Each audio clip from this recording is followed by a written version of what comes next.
everyone, and thank you for joining Metaverse Express Full Stop, where we hit the brakes to discuss hot topics in the Metaverse. My special guest today is Clinton Donnely from Cryptotax Audit. He is back for part 2 of an episode that we started last week called the Cryptotax Crisis, because we are in a crisis, folks. So if you haven't seen that episode, you have to go back and watch that episode as well. But Clinton, I am excited to have you back. Thank you for actually coming back and not leaving me hanging here. Welcome to the show.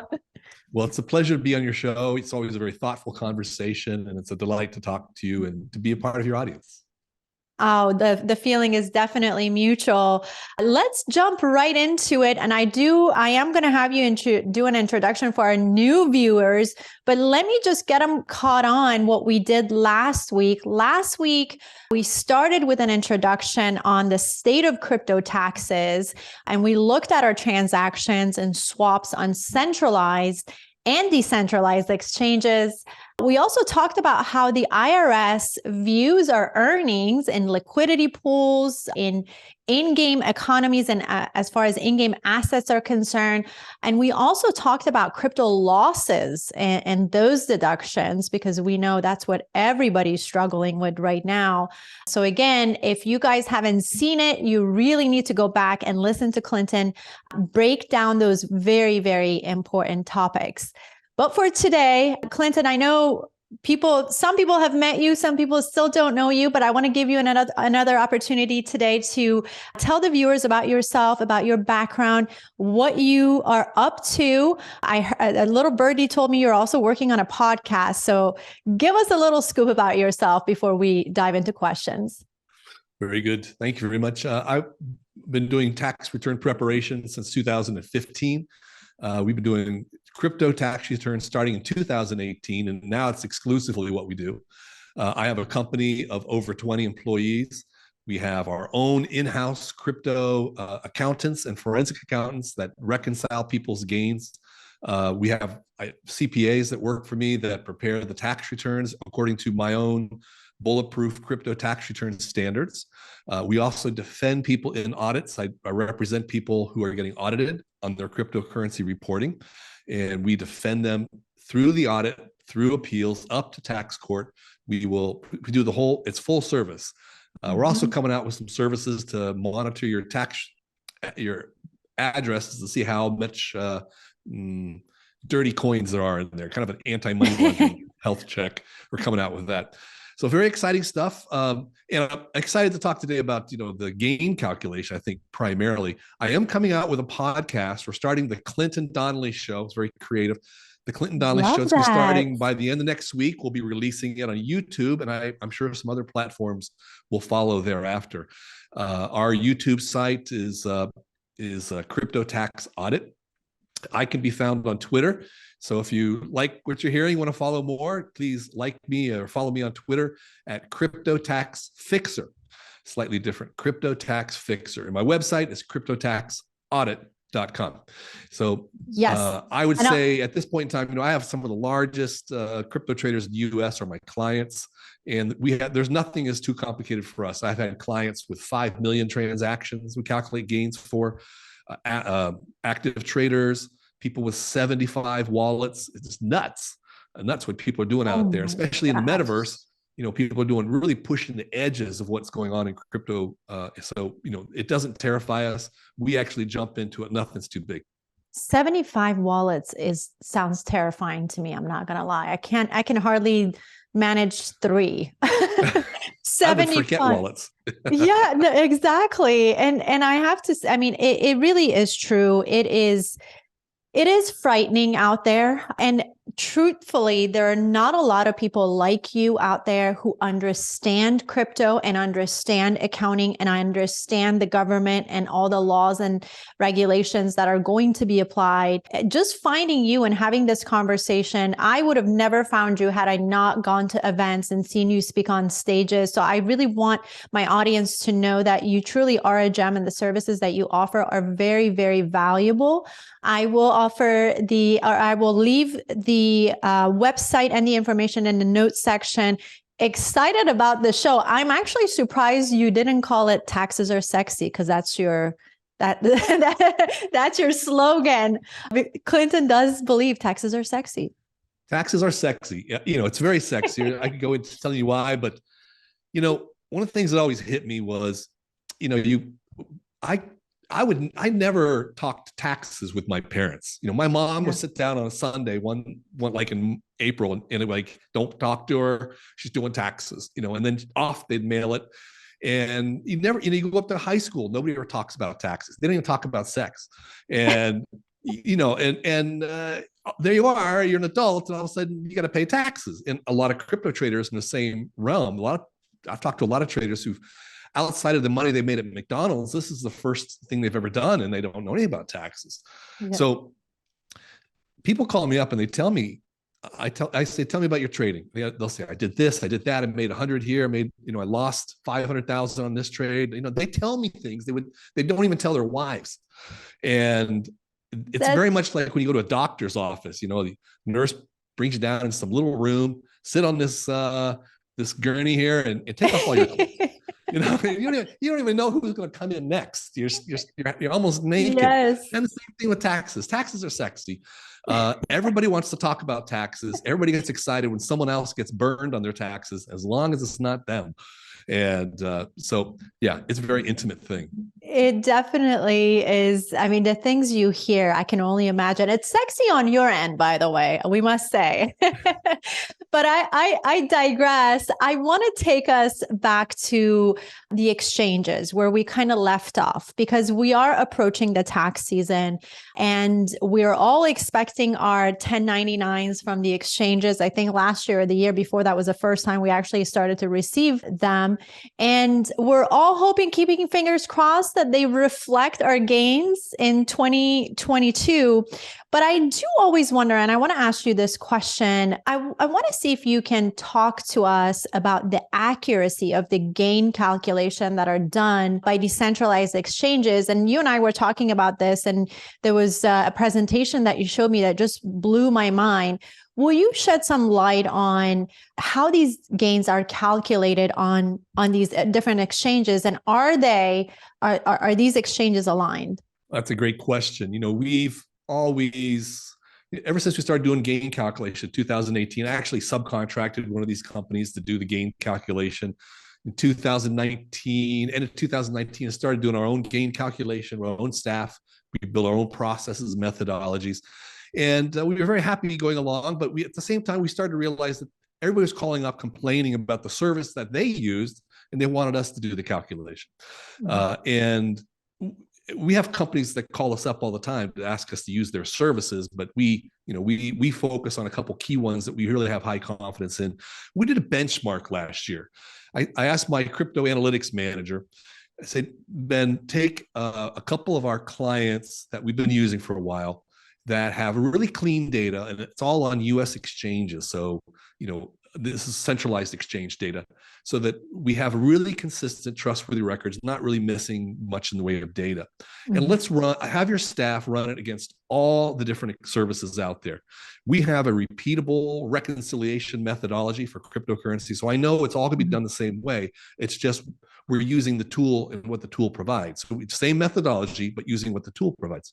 Mm-hmm. So we did this, and I've always kind of felt all these gain calculation services would pretty much generate the right answer. Honestly, I was wondering which ones got us there quickest. That was really my interest.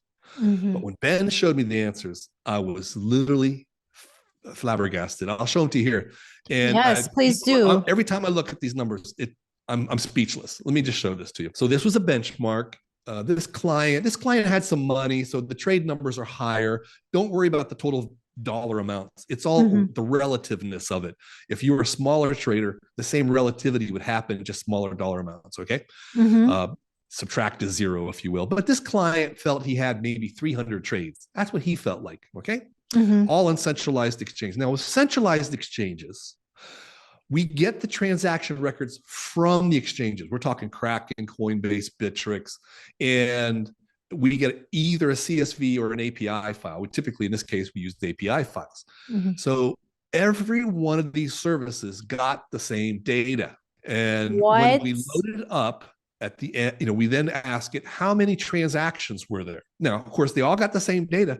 Shouldn't it be the same number of transactions? And the answer is surprisingly no. Wow. This No is stunning. way. I don't know if I can highlight here, not very well. Right here, we have 170 transactions as a low, and we have one service saying there's 26,000. Is this real? This cannot be. This is not even a few digits. Now, there's about 5 of these that are under 1,000. Let's give credit for that. And the taxpayer himself kind of felt like he made 1,000 or less than like 300, 400 transactions. Not that he was counting. But then we have several. These are all credible services. Several in the 5,000 range, one in the 11, one in the 9,000 range. 26,000. 26,000. Now, Mona, if one of them was like a real outlier, and maybe the one with 26,000 is a real outlier, but we could say, oh, that one's wrong, but none of them agree. I mean, even at 170, that's a really low number. So I am not here to say this service is better than that service. I can't tell you which one's more accurate. What we can conclude, at least from this first column on total transactions, is that each one of these services has very different methodologies and philosophies on how they understand the data. If we pulled CSV files from all these exchanges, we could say that there's a certain number of rows in those CSV files. CSV files are spreadsheets. We could count up the rows. Maybe we come up with 300 rows. But this is what these guys are counting. So, some of these services charge you for the number of transactions. So maybe they're skewing it on purpose. Well, what's a transaction? Is the fee a transaction? Is it, some say, well, I gave up a certain coin. That's a transaction. To get another coin, that's a transaction. And there was a fee, and that's a third transaction. So I could see, counting it that way. But the difference here is more than a threefold difference. Of course, we're on how many different planets? We're just all over the place. This is not even close. Yeah, I mean, I don't know how to phrase. I'm flabbergasted. I know I am too. I'm just, my mind is going because I'm thinking, hold on a second. Can't this information be pulled from Etherscan, or what kind of ledger are we dealing with that can't really tell an accurate number of transactions? Where are these guys getting their numbers from? Is it from Etherscan? Is it from, help me out here. That's very important. On the next slide, we'll talk about decentralized, okay? But with centralized exchanges, we're getting the data from the exchange. So you're familiar with the blockchain. So on a centralized exchange, I might have Bitcoin and I might exchange it for Ethereum. Well, these are 2 transactions on 2 different blockchains. Okay, Bitcoin and Ethereum. All right. If you were to pull the blockchain data and you saw Ethereum and some Ethereum landed, you would not know that it came from a Bitcoin that was sold over here. All right. So exchange data, centralized exchange data, is really useful in doing cross-chain data reporting. So it's very helpful. And I can tell you a few things that go on here, not just to let it hang out. One issue is exchanges lose data. Okay. The centralized exchanges do not have a commitment to 100% accuracy on tracking transactions. Clients call me up all the time. My staff tells me, a client has the emails showing that a certain coin happened on a certain date, but when we look at the history records pulled from that exchange, that transaction is not there. So they lose it. They lose a lot of data. Sometimes some of these exchanges actually go out for a couple of days on history recording, right? No commitment to accuracy. Secondly, these exchanges have difficulty with pricing. So, where do they get their pricing data? Typically, it comes from an exchange. So if I were but pricing, not all exchanges get pricing data in the same way. There are differences. So some of them are, there's a lot of variation. And if you use an obscure coin, which these clients didn't.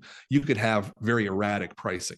All these things we try to capture in the reconciliation process, but there's a lot of issues here.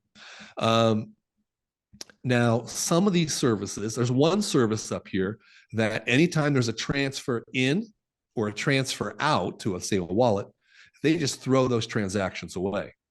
Huh. Okay, so you can see there's a couple exchanges that have really low numbers. Well, yeah. They're frankly not engaging all the data. The IRS would look at those transfers. A transfer could be a transfer to your own wallet, non-taxable, or it could be transferred to somebody else's wallet that would be taxable. So, by discarding them carte blanche, you're introducing a lot of error. Which you just, I'm sorry to interrupt, but you just said something about which transactions are taxable and which aren't. So let's say in the 26,000 total transactions for legible tax, could it be that some of those transactions are not taxable? Or would one assume that these are all taxable transactions? These ones with the higher transaction counts are counting anything they can as a transaction, to be sure. Internally in our company, we don't use any of these services that have over 1,000 transactions. I'll just put it that way. Okay, got it. So that's an issue. But does that, just because I have a high transaction count, I'd like to know what they count as a transaction. Is their number necessarily right or wrong? I don't know. All right, but transaction counts. When we first started doing this benchmark, I thought all these services would return about the same amount of information, and I thought the only issue was ease of use and which exchanges did it support. No, not at all. Wow. Much bigger issues are at stake here. So let's dig in a little bit more. Yeah. Okay, the middle column, total proceeds. Now, what are proceeds? Proceed is the tax term we use for what you get when you sell something. Okay, that's the proceeds. So we're looking at the total proceeds for the prior year. So we're not thinking about what it cost. Okay, that's the gain column. Proceeds is just simply, I'm just looking at these transactions here and saying, what was the value of what was sold? All right, where are we getting that price data? From the exchanges. Everybody's getting the same price data. Not the low so much. number here is right here.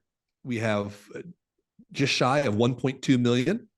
The high number is right here at 4.4 million. That's a big difference. Wow. What disturbs me is that they don't agree on what they read. It's kind of like the old story of three blind men feeling the elephant. Come on here. And what's scary is I'm trusting these services to figure out how much I have to pay in taxes. That's the disturbing thing. Oh my gosh. This is a mess. Proceeds, however, I cannot explain why these services differ so much. There are some areas here. You see one at 2.5, 2.4, 2.2, this 2 to 2.5 million here. And it looks like there's a little bit more consensus in that range, but none of them are the same. No. Gain is the number you're most interested in as a taxpayer. This is what you're paying taxes on. All right. We used, just for full disclosure, we used the FIFO universal method. It's a conservative method, the method the IRS likes to use. It requires, to calculate gain, we have first of all to figure out what were the proceeds, and you can see nobody agrees on that. And then we have to go back in time to figure out what was the total cost of the things that were sold, so that we can subtract them to come up with the total gain. Well, if you couldn't figure out what proceeds are, going back and figuring out cost introduces even more factors. But what we see here, but how are you to know? The low answer here is right here at 69,000. The high answer is right here, just shy of 800,000. Oh my gosh. Wow. In other words, this person here is paying 10 times too much in tax compared to this person here. Or this service here is wanting you to pay that much more in taxes than that service there. That's just, what do you do with this information? Where do you go from here as somebody that's... Good question. That's a very good question. just because this number's low, and of course we would all love the low number, but the question is it right? Okay, because if you get audited and the IRS says no, the correct answer was 200,000, well, you owe money and with penalty and interest. Nor do you want to pay a high number. So what is the right number? Well, that's complicated. We see that there's another high number here at 505,000 transactions. Oh, and this service here just started to give away their services for free on the internet. So no surprise there. So one of the reasons I think certain companies are moving towards more and more free is so that they're no longer legally responsible for what numbers they come up with. Clearly, yeah. Your listeners probably have all used one of these services or at least heard of it. And you go to it and they all say, we're easy, here's all we support hundreds of exchanges and blockchains, and we're easy to use. Just plug in your CSVs, your APIs, your addresses, and voila, it's done. Well, it's never that easy. Secondly, ease of use is not the problem here. Okay. Yeah. Accuracy is the problem. And if you go back to all these websites and look on the website, does any of them claim to be accurate? Do any of them guarantee that they'll defend their numbers in an audit? They can't. They can't. In fact, they can't. In fact, Mona, you go to the terms and conditions and they're specifically, they disclaim, that means they reject any warranty of accuracy or fitness for purpose. So they all reject it. Incredible. So what do you do as an auditor when you come to this crosspoint and you're trying to get your information? Where do you get your correct information then? Where do you go? We triangulate it. One of the things we do is we talk to the client and we ask them, what do you think you made? Because nobody knows how Mona traded better than Mona. Right. All right. Now, we trade throughout the year. You made a little here, you lost a little there. You don't keep track of those. But I sold that one on that. I made a killing. On that, I sold that one too late. I lost X amount of dollars. You have a number in your head. Maybe it's a range. I've had people call me up and say, I have no idea. I have no idea. I have no idea. I go, all right. Did you make $1 million? No. Did you lose $1 million? No. All right, great. We got a range. Let's narrow it down. Can't narrow it down. Yes, you can. All right. But the fact of the matter is we all have a gut feeling, and your gut feeling is valid. There's nobody else who has a gut feeling. We could call that a top-down estimation. In the accounting practice, there is the challenge of counting. How do you count things? You've probably been to a fair and somebody's got a big jar and it's full of candy. And they say, whoever can guess the closest guess to the amount of candies in there can have the whole jar, or they win the car or whatever, right?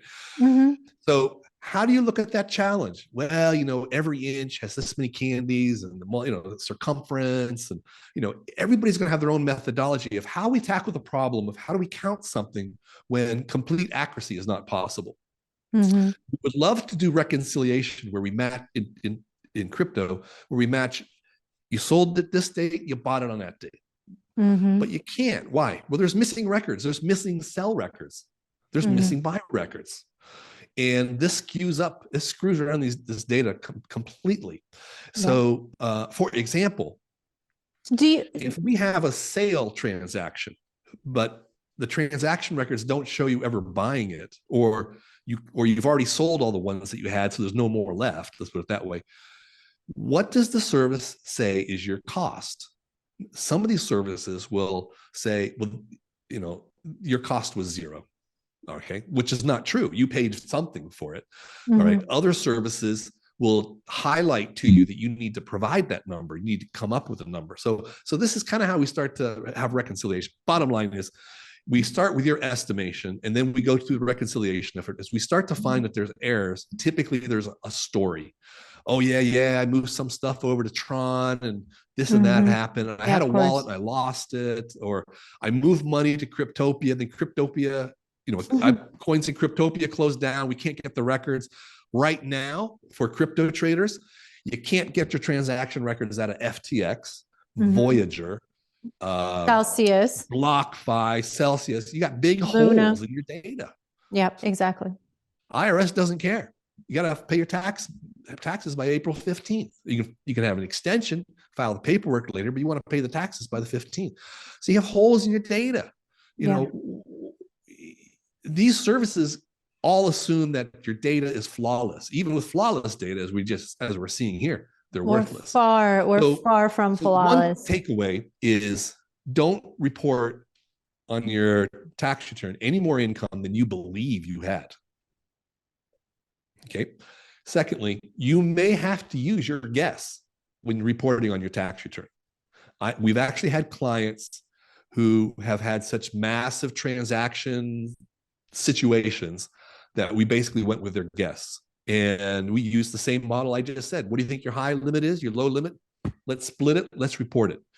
If that's the number you believe in, then you will be paying a fair amount of taxes for the fair amount of income you believe.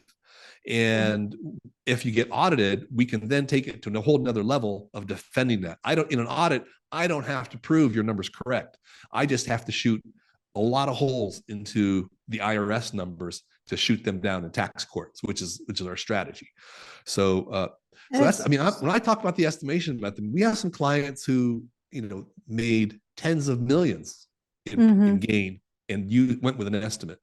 Wow. Incredible. We had to do that because the time limit that was, he approached us late and we had to go with an estimate. But we also at the same time continued working during the winter months to calculate. It turns out it was about $1 million. It was within $1 million of what he guessed. So he was pretty comfortable with that. Now, of course, we're talking millions, and not everybody on your show is talking millions. They're just zeros. All right. They're just zeros. So it's about getting close. And don't pay any more than you have to. If you use one of these services and it comes up with a number, absolutely silly number, go get a different one. Until you get as close as you can to that number that that, I mean, and you kind of, when you were talking, I was thinking in my head, oh my gosh, thank God I have been keeping I have a balance sheet, because a few years ago, we didn't even have these services. These services are only, I would say, a year or 2 years old.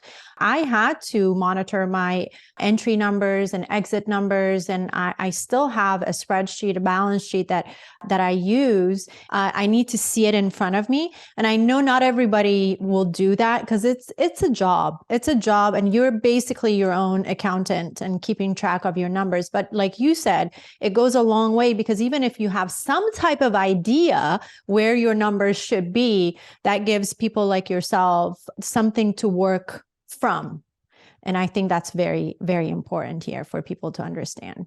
Well, that's very true. And your clients that watch your show, with Metaverse trading and play to earn games, you're often operating, you're not operating on Ethereum. You might be an internal like Axie, you might be some other custom blockchain, and that there's no tools supporting it, or the tools that do support it are too rudimentary. And you're in a position, how do I report my gain? In that situation, you would use the box analogy, the financial instrument box analogy I talked about at the last show. The idea of take your game and draw a box around it. How much did you invest in the game? How much came into the game? How much did you withdraw from the game? And then how much is left there? And that'll give you a rough yardstick in terms of how much gain or loss you had on that exchange. Wow. Yeah. I mean, you kind of have to keep track. Let me show you one more screen. Okay. So we did the same benchmark. We've done dozens of this one on decentralized. Here with this one, just a typical client, you see the answers here between 3.5 or about 3,500 transactions up to right here, about 10,000 transactions. Again, numbers are all over the map from DeFi. Now, what's interesting here, we're not looking at exchange data. We're actually reading off blockchains, the immutable blockchain. The data is the same. They count it differently. I don't know how, and they can't agree. But then the total proceeds and rewards, this is basically, once we look at these transactions, what's the value of what was sold or moved out? And as you see, these answers range from 88 million up to a high of 341 million. Clearly, this 88 million in this person's case is clearly an outlier, but we got a big range of about 100 million here in terms of rewards and proceeds. Now, with decentralized is very difficult. I just everyone should know to use these services. The reason it's difficult is because it's very difficult to match up what you paid for something. On the centralized exchanges, we have data that says I gave up US dollars to buy Bitcoin on this date. That's what the record shows. And then like the next day you could show that I gave up Bitcoin to buy Ethereum and what the price was on the date of time. All that's recorded. But here with decentralized, we don't have, it's not instrumented with what we need for doing taxes. That is to say, an Ethereum, I send out an Ethereum on day 1, and on day 4, I get an NFT back. I have no way to note that NFT was paid for by the Ethereum I sent off on the prior day. Or let's say Ethereum leaves the blockchain. Well, it went to some address. What was that address? Was it, did I give it to somebody? That'd be taxable. Or did I move it to one of my own wallets? That'd be non-taxable. You can't tell. You can see the address of the blockchain, but you don't know whether it's taxable or not. So it gets extremely difficult to calculate your gain in decentralized situations, which is what a lot of your followers are going to be accustomed to. So that would be it. We can hide this from here if you want to drop the screen. I can drop the screen share. Yeah, I'll let you do that. So, I mean, in your opinion, now that, I mean, you're very well accustomed with decentralized versus centralized and the blockchains, and, the Etherscan obviously shows where the money is going. But like you said, the biggest question is what part of that transaction is taxable and what part isn't. How do you think crypto transactions can be tracked and audited effectively? Do you believe that the blockchain also has a role here where it needs to hold some information for tax knowledge? Distributed ledger technology, blockchain, it is sophisticated in that we don't have to trust one set of books. However, what we need are layer 2, layer 3 protocols. And in these protocols would contain tax information and certainly other information that's very specific to the type of data you're tracking. The layer 1, the blockchain, is good at tracking the overall movement of these blocks, but not necessarily bringing greater detail into what it is you're moving. So yeah, I just think there'll be a higher level of sophistication. I think when we see central bank digital currencies, I think we'll start to see just going to ask more that tax instrumentation in there, which will be probably that part of it will be very helpful for the rest of the blockchain industry. I was just going to add, my next question was, do you think digital dollar or USDC will make this process any easier and less complicated? Well, I don't know if layer 1 of the blockchain is where we can actually deliver the taxation treatment.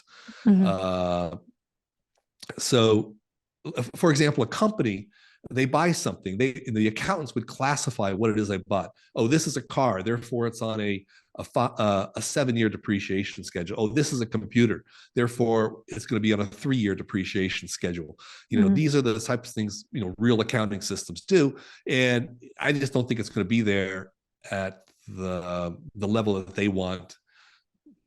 But we'll have to see. We'll have to see what happens.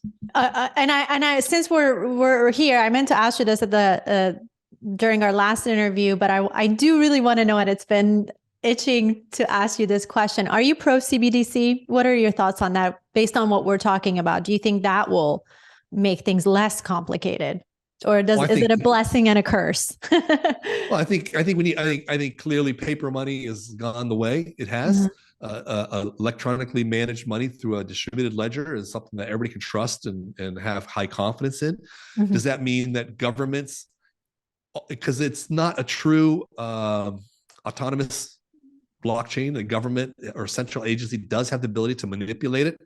Will that be, can we trust a government not to do something bad to our data? The hashes and stuff like that in blockchain tend to make it very tough to tweak data after it's been written. But I think CBDCs will force a much more sophisticated level of use of blockchains. It'll force them to up their game. I think they'll do it, and when they do it, I think blockchains or CBDCs will start to look dull again. I don't know. I think it's we are in a changing world order, so who knows what'll happen. Yes, exactly. I mean, we don't know what would be the ideal situation here. I mean, we have on one hand the decentralized maxis, and then on the other hand, a centralized way that we've been doing things for decades. So to bring these two concepts together and find this ideal environment, I mean, it's going to be quite a challenge. And it looks like we are dealing with a bunch of challenges here when it comes to this new way of doing finances, a rabbit hole that we can definitely go down on there and have more about these topics and conversations. But I want to keep us moving. I do want to ask you a few questions about crypto tax evasions, because that is a big part of your focus. And I'm assuming that's what the IRS currently is focusing on, at least for now. Will you talk to us a little bit about tax evasions when it comes to crypto and some of the common methods that you've seen that people are using to evade taxes on their crypto holdings? I don't want to be a primer on tax evasion.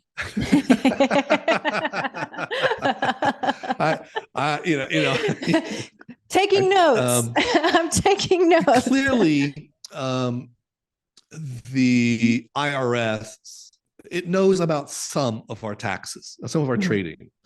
And to the extent that you use a centralized exchange, they can map some KYC to addresses. Now, you then, on your addresses, you take it off the centralized exchange, you move it to a private wallet. Well, I mean, if they really wanted to dig in on you, which would require extra effort, they can see where your private wallet is.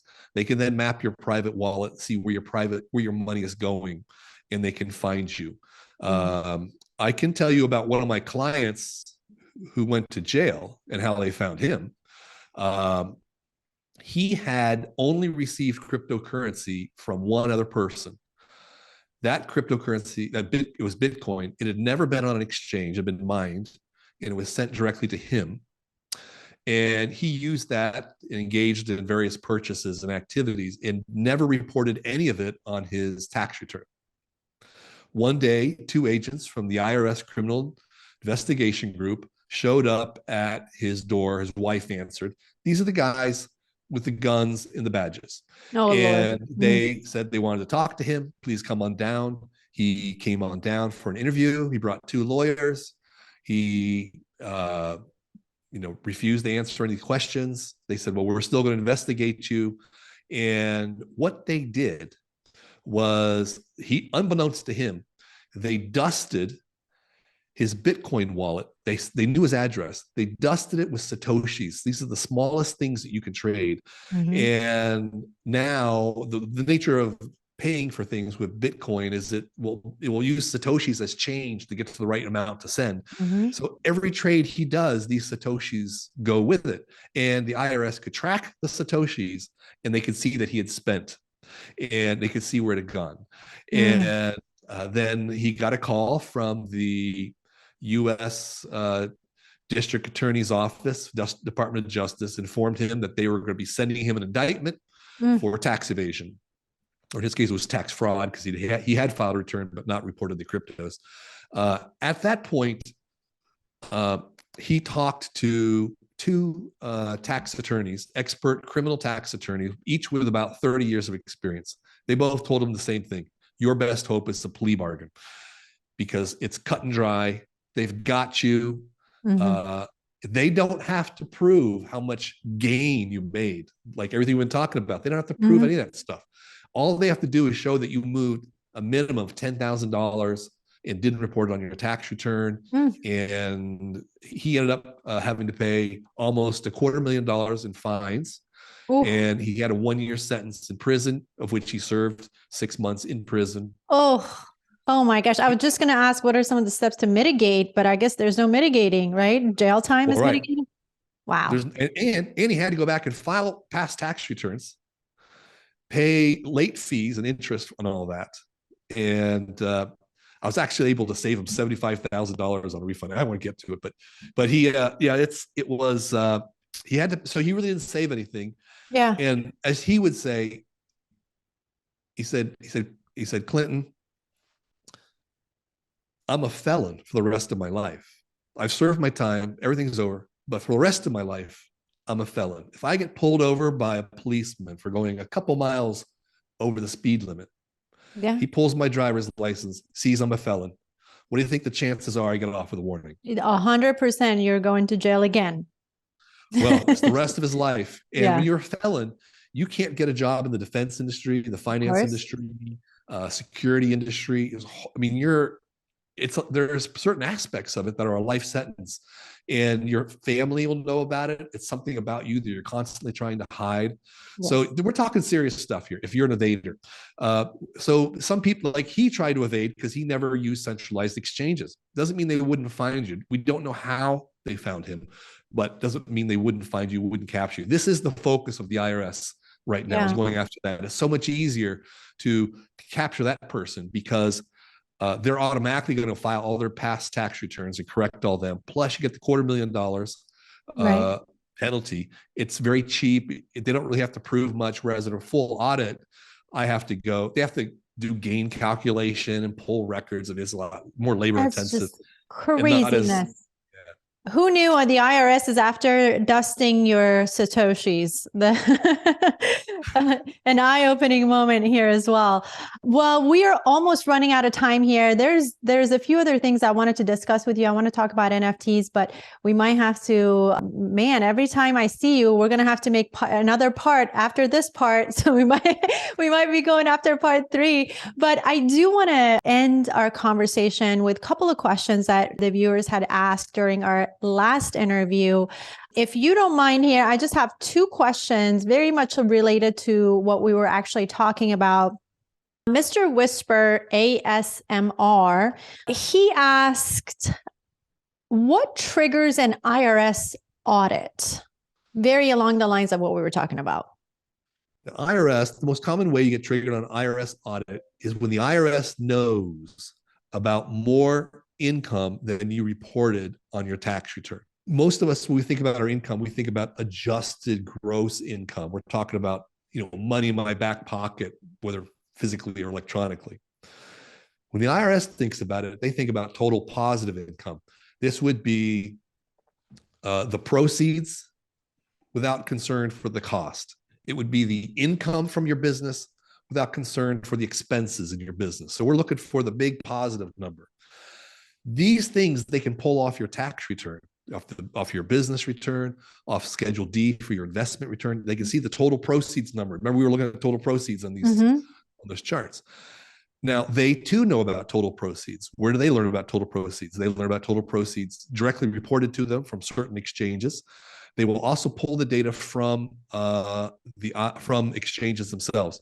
So earlier this week, on the 9th, I think that's last Friday, they filed a suit against IRS, filed a suit against Kraken to compel them in court to release this information.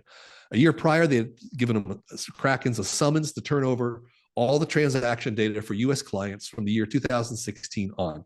And Kraken refused to do it. They're now being dragged into court under Section 7602, which involves criminal charges against the company and against the heads of the company if they fail to turn over this data. They will have to turn it over. Kraken says they just want their time in court to make their case. Well, we'll see, but they will turn it over. All of these exchanges turn it over. So what do they do then? They then can say, okay, they can look through here. Okay, here's Mona, all right? And here's Mona's addresses that have been told to us by Kraken. And they can then run those through like a chain analysis or elliptic tool. And it can then tell us what was the total amount of proceeds brought in on that exchange. And then they can see if you reported it. They could also see where you transferred it to. So that might trigger them to say, okay, Mona should have $3 million worth of proceeds. Doesn't mean you made 3 million, just had proceeds. And then when we look at her tax return, there should be at least 3 million in total positive income there. That's a way they find people. Wow. High frequency traders have much bigger numbers than low frequency traders here. Great to This is know. the Yeah. number one way people who, some of the exchanges like Uphold and BlockFi and Celsius have issued 1099 forms to report some numbers. Their numbers are totally worthless. They're artificially high Right. because We just saw that. the IRS rules by which they calculate those numbers do not match the rules by which you have to report it. But you need to report as much income as the IRS thinks you have, even if you have to subtract it off as an adjustment. And even if they're backed up since 2019, is it now? Because it will get caught up at some point, right? So they're always auditing about 2 years behind. Oh, well, they're going to need a whole blockchain division. I hope they're working on that. Just for you. Yes. My good friend Siggy is asking, for people who want to get caught up on their taxes for previous years, are there penalties they should expect to pay over and above the taxes they may owe this year? Yes, there are penalties for failure to pay. It's a 0.5% a month for the first 3 years. So in addition to that, you have interest. Interest right now is getting a little bit higher than it was in prior years. So interest is about 0.5% a month. So together they're about 1% a month, roughly. So you're looking at about 12% a year, 2 years, 24%, 3 years, 36%. So yeah, at this point in time, I believe we need a tax amnesty program, but until then, all you're gonna have to pay is the audit. Now, is the interest. Now, it really pays to work with, depends how far back you are, to work with a professional, like my services. We're talking to a person right now that got audited, didn't even report 300,000. She thought they had 300. They failed to report $200,000 worth of gains. Turns out they also forgot to report staking income. Their $200,000 gain with an accuracy penalty, in her case, it'll be 40% plus the interest. That's another $100,000 that she's gonna have to pay. So it behooves her to really have us recalculate the gains in a very aggressive fashion that we can get it down to a defendable, much lower number. It would pay for it. It would pay for the cost of the reconciliation. Well, thank you for sharing that. I think people need to start thinking in this direction as we approach April, but we are running out of time here. I hope that we can have Clinton back on this show maybe next month or closer to April. If he's not too busy, I'm sure his phone is going to start ringing soon here, if it's not already, to answer more of your questions as April 18, is it right? Starts to April 18th. approach. We should talk. We'll both be at the New York City NFT conference. Yes, we will. We have some very exciting products that are special for the NFT market. We can talk about that and how they can help people really lower their taxes and all the interesting things that NFTs generate. Absolutely. I'm looking forward to seeing you at NFT NYC. Clinton, any final words before we go? Taxes are sexy. He is just going to keep up with that. Yes, taxes are sexy from his end. When we have to pay for it, they're not. But when we gain, yes, they're sexy when we get a check. But when we have to write that check, I don't want to even think sexy. Let's think in terms of refunds. Yes. The refunds are sexy. How about that? The refunds are sexy. Very good. Well, Clinton, thank you so much, Mona. Of course, it was my honor and pleasure to have you on the show today. I want to thank you again for participating and educating us. It was very, very, very great to have you. Thank you. Thank you guys for joining us on the latest episode of Metaverse Express Full Stop. I'm your host, Mona. Until next time.